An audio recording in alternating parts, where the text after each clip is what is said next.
Hi guys, welcome to my channel and thank you for stopping by. My good friend Mark Batson, Hobbydude 007, he made a video about the tools he used when he built a model kit. And in that video, he asked all of us content creators to do a similar video and show the tools that we use.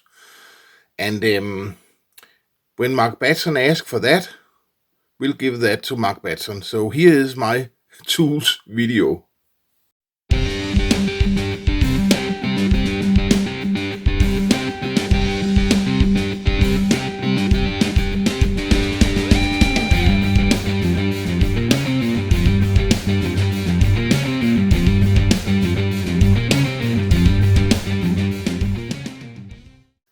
One of the first things I use when I build a model kit is, of course, the sprue cutters. And I always used this one from a company called Faller. I think they mostly do model train tools and stuff. But I bought this one many years ago and I simply love this one. Unfortunately, it's getting old and tired, so I had to buy a new one. And I don't know this brand, but this one works okay. But of course, it's very important that you have a nice sprue cutter, because twisting the parts off or something like that, that's a no-go. So these are the ones that I use, and yeah, they cover my needs perfectly, so no problems there.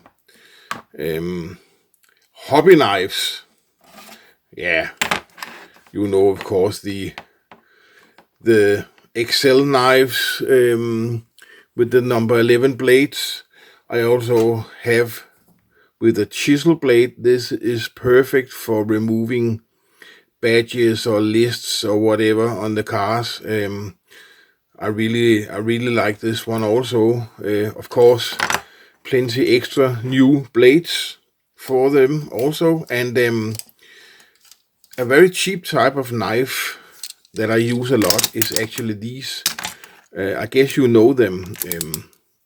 Whenever it gets a little dull, you can see the small lines there. You just take a set of pliers like this, and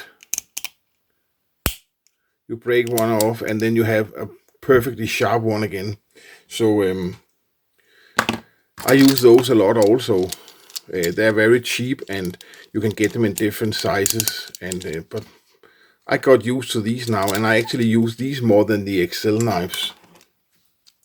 So, but of course, always what suits you best, you're the one to know, and you should use the tools that you find best. Files, I have a small selection of files. This one is a square one. You can probably see with different grids on each side. But I actually don't use this one so much because I think it tends to cut at the edges. So I don't use this one so much. I have a couple of needle files, the round ones, and these are actually the ones I use the most. I find them very usable for, yeah, almost all situations. So this is my preferred type of file. I also have these plastic sanding needles, actually also very nice. And these, they call them professional hobby sanding files. Also very nice, and thanks to Michael Coombs for those. But they're very nice also. And then what's next? Pliers. I have a selection of those. You all always need those, of course. Just the ordinary one, the one that keeps locked, that you open. And then this one, that it has some very flat, yeah, You can see there, it's a flat surface. So you need different kinds. I have a very cheap one here that is also very handy, and some more here. These are quite professional dentists pliers, very good quality. And through the years, of course, you get to you get to whenever you see something you can use, you buy. Excuse me, you buy. So at the end, suddenly you have a lot of tools. But that's good. Every time I see something that I think might work out, I try it out, and there's actually a lot of things out there that you can use. I also have these professional pliers, cutters, and they're actually dentist tools, so they're very high quality. And I actually asked my dentist when I had an appointment, I said, what do you do with the old tools you have? And they just throw it out, and because very often you can see, I cannot see anything wrong with this one at all. But for them, it's too old, it's too used, and they cannot use it anymore, so it goes out. So I got actually a lot of stuff from my dentist, and of course they clean the things before before I got it. So they have those special machines that I don't know how it works, but it's like they're boiling them or something like that. So they are of course completely clean. But that's a little tip for you. Ask your dentist of discarded tools if you can get some of that. I also use, I guess you all know them also, these surgical, I don't know what you call them in English, but to hold parts. It's not blood, it's red paint.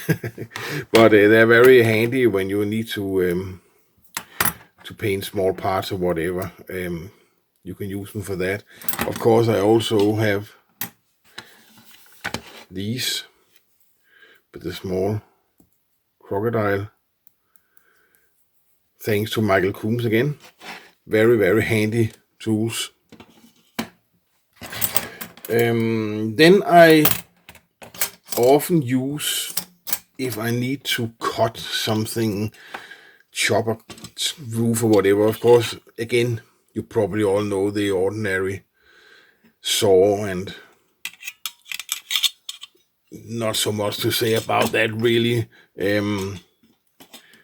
You can get these in all kind of different shapes and sizes. I just use this ordinary square one. I don't use the handle. I just hold it like this and cut, and that works perfectly. Steel rulers, of course, also a necessity. This one is getting a little rusty here, so I have to find a new small one probably. This one here is very nice, a big one. This is of course centimeters, and on the back we have conversion tables for all kind of measurements. So also a tool that you need to have. This one here, what do you call that? I don't know in English, but you all know what's it for, what it's for, and you can see I can choose between millimeters and inches, so that's quite handy also. And then glue. Yeah, like Mark Batson said, I use a big variety of glue. My favorite one are probably the the Revell Contactor Glue. I actually like this very much. I think it's a very nice glue. It sticks very well, dries fast, and I just think it's a very nice brand. You need to have ventilation going when you use it. It's quite strong. And then we have the Tester's glue. I haven't actually tried this one out yet, but I'm looking forward to do it, to try it out, see how well it is, how good it is. And I have also for the clear parts testers. For clear parts, normally I have used this one, glue and glaze. Dries up completely clear, and yeah, it's just perfect for my use. So this is my go-to. But I'm looking forward to trying out the testers to see how that is. And then also you need some super glue, and I have this one I didn't try out yet. Also, Sondergaard medium, and the one I use the most, Loctite super glue. I think that it's very nice. So all kind of different glues for different situations, you might say. And also, by the way, the Tamiya extra thin. I like this one very much also.